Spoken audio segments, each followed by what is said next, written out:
বিশ্বকাপের প্রথম ম্যাচে জয় পায়নি ব্রাজিল। মরক্কোর বিপক্ষে 1-1 ড্রয়ের পর গ্রুপ সির সমীকরণ কিছুটা জটিল হয়েছে, তবে এখনই বিপজ্জনক নয়। বিশ্বকাপের নতুন ফরম্যাটে গ্রুপের শীর্ষ দল ছাড়াও সেরা 8 তৃতীয় দল যাবে শেষ 32-এ। তবে ব্রাজিলের লক্ষ্য তৃতীয় হয়ে বাঁচা নয়, বরং শীর্ষ 2 থেকে স্বস্তিতে নকআউটে ওঠা। প্রথম রাউন্ড শেষে সিতে সবার উপরে স্কটল্যান্ড। হাইতিকে 1-0 গোলে হারিয়ে 3 পয়েন্ট পেয়েছে তারা। ব্রাজিল ও মরক্কোর পয়েন্ট 1 করে, হাইতির 0। ব্রাজিলের জন্য সবচেয়ে সহজ সমীকরণ হাইতিকে হারানো, তাতে তাদের পয়েন্ট হবে 4। এরপর স্কটল্যান্ডের বিপক্ষে শেষ ম্যাচে অন্তত ড্র করতে পারলেই ব্রাজিল চলে যাবে 5 পয়েন্টে। সাধারণত 5 পয়েন্টের শেষে 32-এ ওঠার যথেষ্ট নিরাপদ, শীর্ষ 2 থাকার সম্ভাবনাও অনেক বেশি।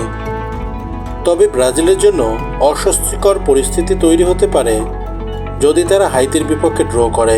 তখন 2 ম্যাচ শেষে তাদের পয়েন্ট হবে 2।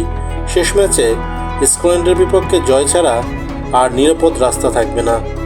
যদি তারা স্কটল্যান্ডের বিপক্ষে 5 পয়েন্টে পৌঁছায়, কিন্তু সেই ম্যাচটি হয়ে যায় কার্যত নকআউটের আগে নকআউট, হারলে 2 পয়েন্ট নিয়ে তৃতীয় অথবা চতুর্থ হওয়ার ঝুঁকি। 2 পয়েন্ট নিয়ে সেরা তৃতীয় দলের কাতারে ওঠাটা বেশ কঠিনই হবে। অন্যদিকে হাইতির বিপক্ষে হার ব্রাজিলকে সরাসরি সংকটে ফেলে দিবে। তখন 2 ম্যাচ শেষে ব্রাজিলের পয়েন্ট থাকবে 1। শেষ ম্যাচে স্কটল্যান্ডকে হারালেও পয়েন্ট হবে 4, আর 4 পয়েন্ট শেষে 32-এ ওঠার সুযোগ থাকবে। কিন্তু তখন গোল পার্থক্য বা অন্য গ্রুপের ফল এবং মরক্কো হাইতি ম্যাচের হিসাব বড় হয়ে দাঁড়াবে।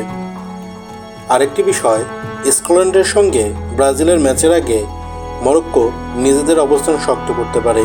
মরক্কো যদি স্কটল্যান্ড বা হাইতির বিপক্ষে জেতে, তাহলে গ্রুপের শীর্ষ 2-এর লড়াই আরও কঠিন হবে। তাই ব্রাজিলের নিরাপদ রাস্তা খুব পরিষ্কার, হাইতিকে হারাতে হবে, এরপর স্কটল্যান্ডের বিপক্ষে অন্তত ড্র, এতে পয়েন্ট হবে 5। এমন অবস্থায় ব্রাজিলের 32 ওঠা প্রায় নিশ্চিত হয়ে যাবে।